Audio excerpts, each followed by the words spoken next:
Did you just download Dying Light? Did you discover Be the Zombie game mode? Did you become addicted to it? Are you annoyed that you can't kill humans? Are you trying to become a better night hunter? Well, my friend, you just came to the right video. In this video, I will be showing you 5 detailed tips on how to become a better night hunter for beginners.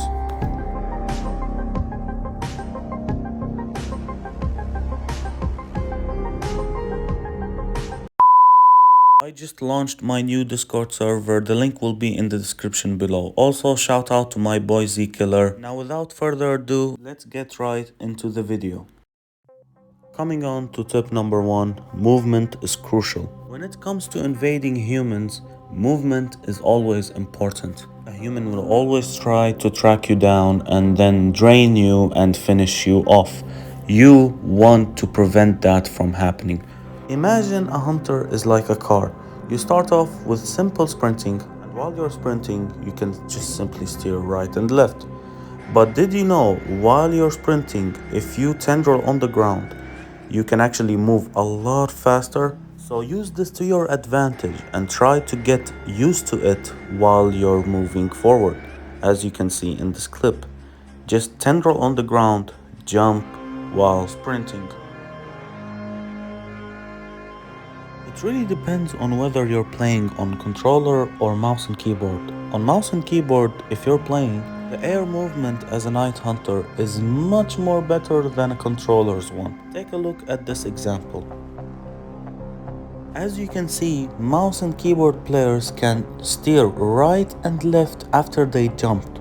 On console, however, that's impossible. Once you jump and steer right or left, you lose the whole momentum. However, there is a way to bypass this.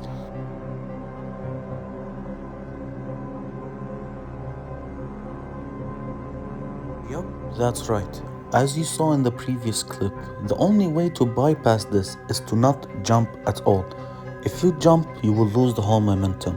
However, if you keep sprinting while falling down from a building, you will keep the same momentum even while you're steering right or left. With enough practice, you can utilize your movement into tricking humans, confusing them, and so much more. You can practice your movement either in Be the Zombie lobby or in normal games. And if you have a partner or a friend to practice with, that would be much better. One last thing to mention. Try your best to practice while hiring your sensitivity. If you hire your sensitivity more and more, you will be able to do much sharper turns and do surprising attacks to humans. Take a look at this example.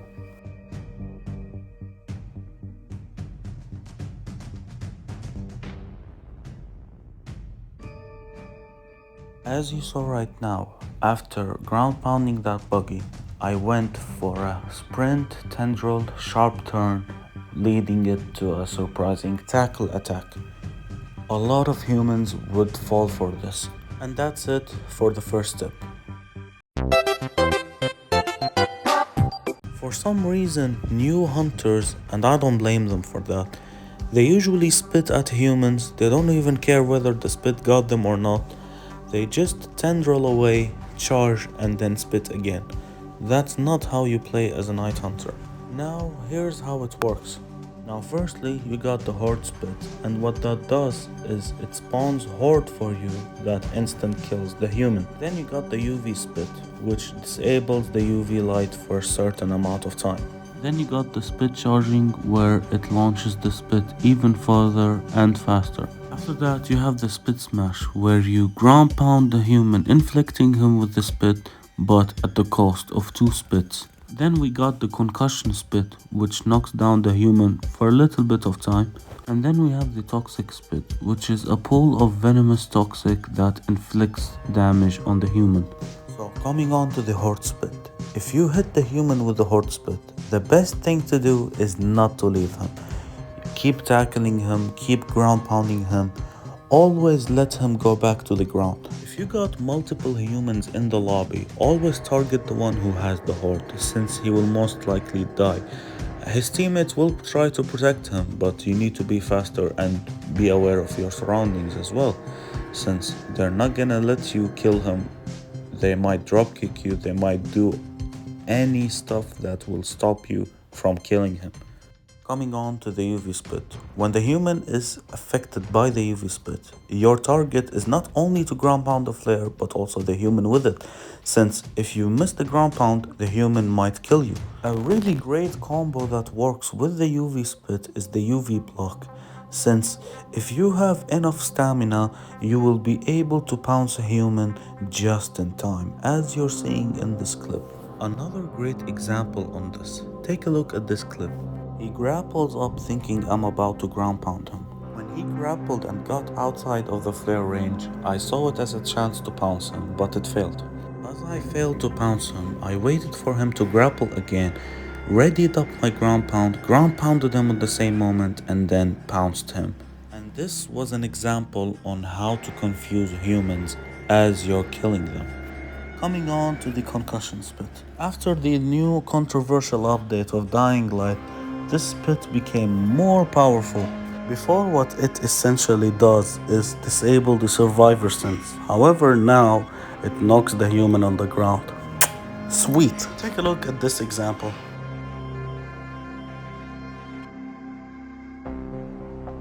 As you saw right now, I knocked him with the concussion spit and then pounced him. Keep in mind, when you knock down with the concussion spit, the human can still use the UV light to block your pounce. Another scenario on using the concussion spit, you can use it to knock people down from buildings.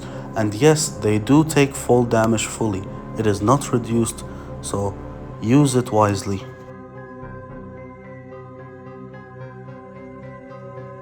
You can also use the concussion spit to explode the barrels, and yes, it is really satisfying when you land a kill with that. See this? That's the red barrel. Coming on to the toxic spit. Some people in the past thought toxic spit was just useless, but nowadays it's just another meta. One way to use the toxic spit is to lure humans into a room and then using it while ground pounding and finishing them. Of course, never enter the room with a human, since the human can easily overpower you by slicing you. You have to somehow have at least using UV spit or toxic spit. You can also use the toxic spit if you somehow feel that the human will die with you. Take a look at this scenario.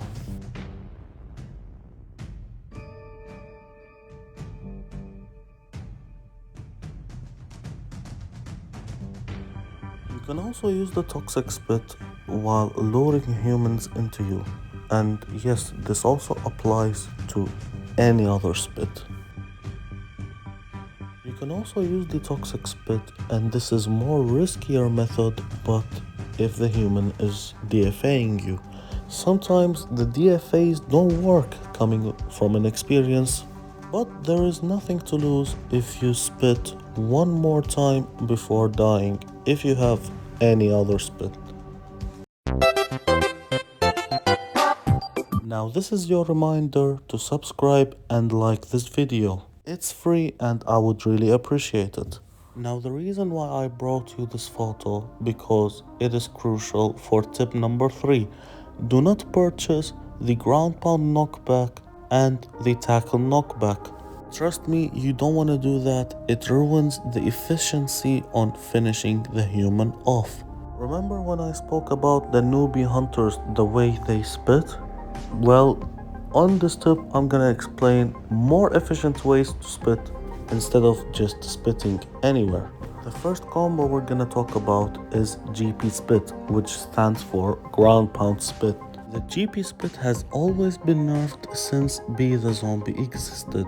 They always nerf the auto aim on this thing, which is why you gotta practice your aiming after ground pounding. Finishing a human after ground pound spit is much easier than finishing him off without a spit. So keep in mind, use the GP spit on humans who are hard to kill without the spits or humans who are full in health. Do not waste your spits. Keep in mind that a human will focus more on surviving instead of you when you spit them. If you're somehow in a situation where you wanna kill the human and you don't have the spit, you gotta go aggressive. After a ground pound, you can claw the human. If you've unlocked the ground pound knockback, you cannot claw the human after a ground pound. Not too much aim is needed with GP claw as much as GP spit. After ground pound clawing, you can claw again using instant claw. And the way you use that is as soon as the first claw hits, you tendril and claw at the same time. But the tendril button has to be pressed first. And yes, that can be done multiple times.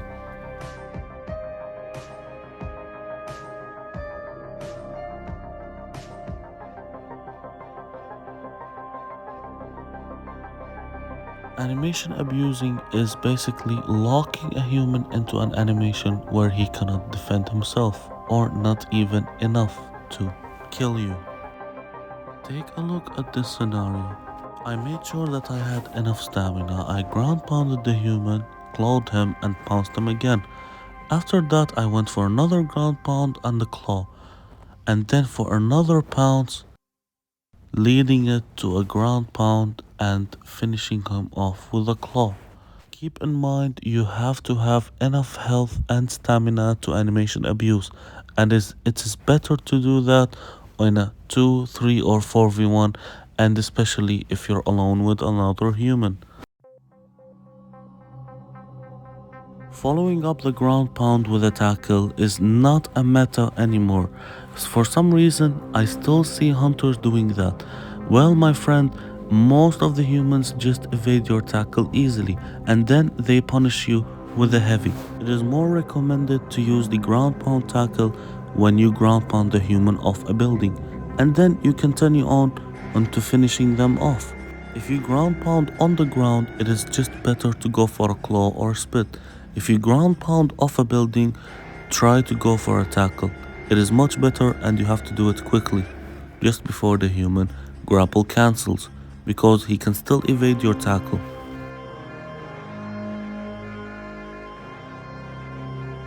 After tackling the human, don't just stare at him, go and finish him off. You already know how to tendril sprint, so do that and go finish off the human with other combos, such as instant claw, GP claw, or animation abusing. You can do that after a tackle from above the building or even after the tackle from the ground. And if you somehow tackle a human and then he lands on a wall or something, do not just stare at him. Ground pound, claw, and finish him off. And if you have enough stamina, pounce him and animation abuse him.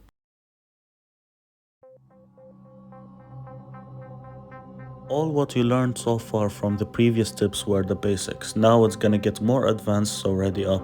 Coming on to tip number 4, air tackle. When approaching a human, there are two types of air tackle. The one that you do after a climbing animation and the one where you're running on the air. This might be a little bit too complicated, but as a controller player, air tackle is kind of risky. It doesn't really work all the time, and you have to have a certain position to actually be able to do it. Here's how it works. After a pounce or a tackle getting interrupted, a human has to approach you so you'll be able to do the air tackle. There are 4 things that you have to do when climbing a fence to perform an air tackle. You climb the fence. Climbing the fence and seeing the hunter's hand on the screen lets you know that you can do a successful air tackle. But there are 3 other things you need to do to air tackle. Climb the fence while sprinting, and while looking behind you, you are already holding the tackle button. Those 4 things, you have to do them fast and simultaneously to have a successful air tackle. And of course, after air tackling, you can follow up with a spit or any attacks that were mentioned in tip number 3. And there's the other type of air tackle that you do it while you're sprinting on air. And that one is much easier to do than the climbing air tackle, at least for controllers. I want you to analyze what's about to happen right now. As you saw previously, the hunter was still running mid-air for him to be able to air tackle like that. There are two conditions for this to work. The first one is to run on a little bit high slope so the hunter can be able to run on air a little bit before falling again. And the slope has to be more than 10-degree angle, I would say.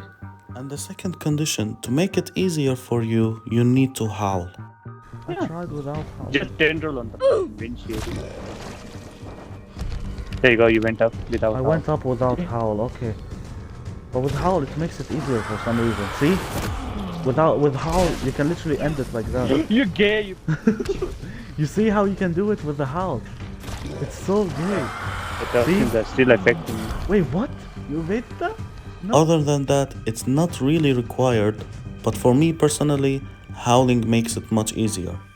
The other two things that you need to know in this clip is that after any attack move, you can follow it up instantly with a ground pound.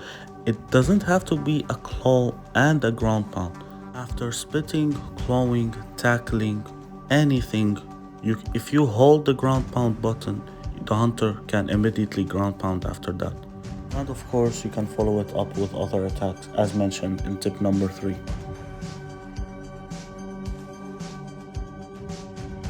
The other type of tackle that you need to know is the ledge tackle. Since us controller players, we don't really have air movement, ledge tackle could be tricky, but you can still perform it.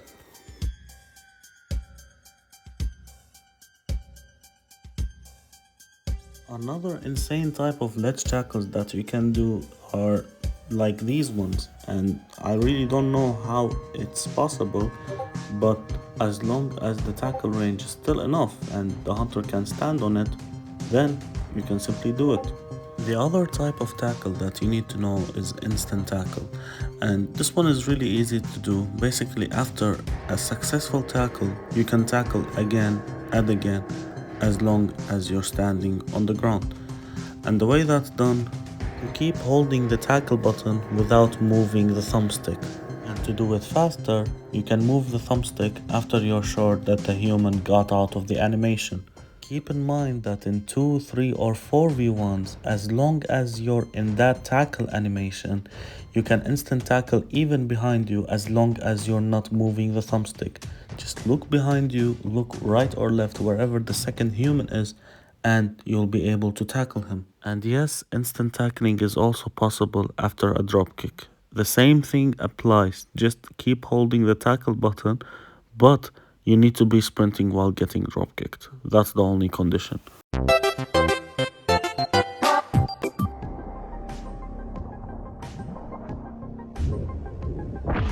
Crazy, right? Well, you can actually perform that water tackle as well. All you need to do is, while swimming as a hunter, just look below you or look on any wall, anything that you can tendril on. So, at this point, you tendril, sprint, and then keep holding the tackle button. Once the tendril animation ends, you swim back up to the human, whether he's swimming or whether he's on the surface. As long as you're holding the tackle button and you didn't press the sprint button again, you swim up the surface, and while holding the tackle button, you just jump from the water, and then the tackle happens.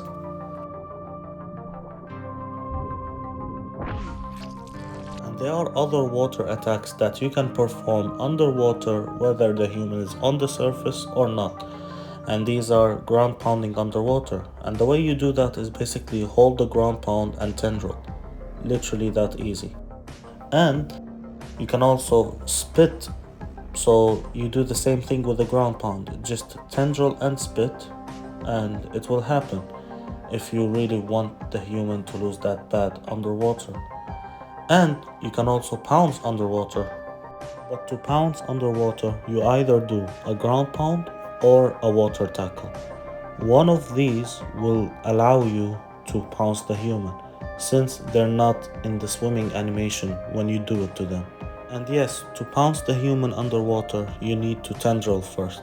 While tendriling, you can pounce. If you don't tendril, you cannot pounce.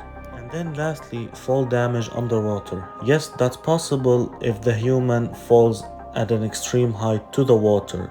Just you need to follow it up with a pounce when he falls. It might be a little bit tricky, but with enough practice, you can do it.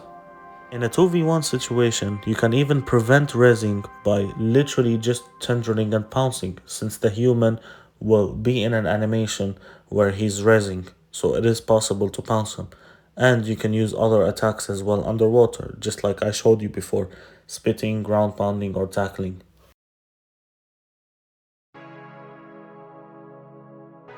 To conclude everything, playing as a hunter is actually harder than playing as a human. Once you master the tips that I told you about, you will definitely be a great hunter. Don't forget, you can also watch YouTube videos, watch matches, and also gain experience by invading people who are better than you.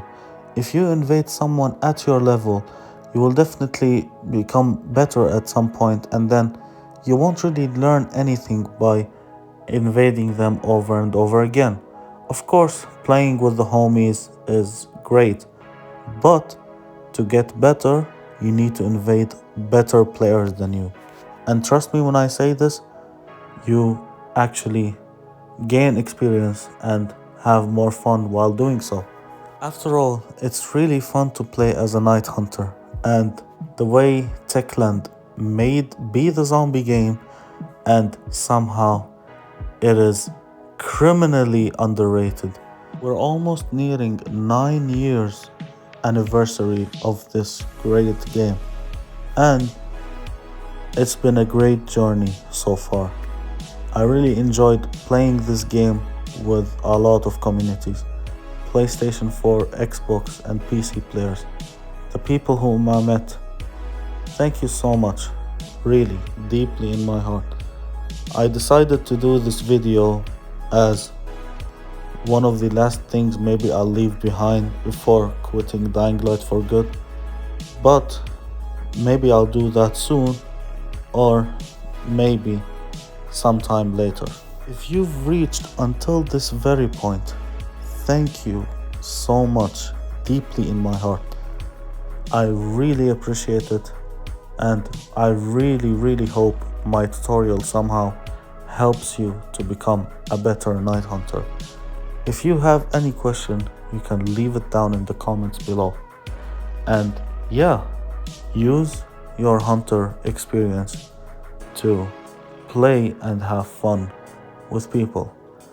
Try not to be toxic, and try not to listen to people who have ego.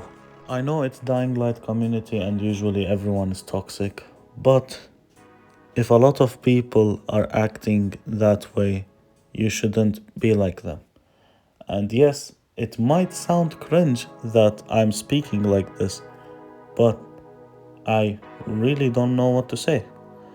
Your boy is officially 20 right now, and yeah, gaming is getting boring little by little.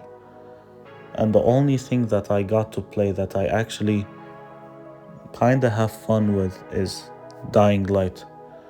But since there's no updates and no new maps, then the game state will eventually die more and more. And probably there will be new players who will replace us that will somehow play and enjoy this game.